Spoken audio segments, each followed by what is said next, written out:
Zee मराठीवरील Lakshmi निवासमधील आरती म्हणजेच प्रियंका पांडे यांच्या घरी होणाऱ्या एका चिमुकल्या पाहुण्याचे आगमन.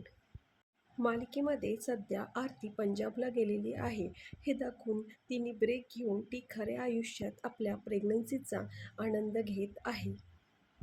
नुकतेच पायलचे डोहाळे जेवण अगदी थाटामाटात साजरे झालेले आहे. हिरवी नऊवारी, नाकात नथ, फुलांचे गजरे यामध्ये आपली पायल म्हणजेच आरती खूप सुंदर दिसत आहे. पती प्रताप सोनवणे आणि जवळच्या मित्रमैत्रिणींसोबत हा सोहळा रंगला. सोशल मीडियावर या जोडप्यांना आता शुभेच्छांचा वर्षाव होत आहे. प्रियंका पांडेकडे लवकरच चिमुकल्यांचे आगमन होणार आहे. आपल्याला जर हा व्हिडिओ आवडला असेल तर एंटरटेनमेंट मराठीला नक्की सबस्क्राईब करा, लाईक करा, शेअर करा. अशाच नवनवीन अपडेट्स जाणून घेण्यासाठी आमच्यासोबत नक्की जोडून राहा. तुम्हाला हा व्हिडिओ कसा वाटला हे कमेंट्समध्ये नक्की आम्हाला कळवा. धन्यवाद.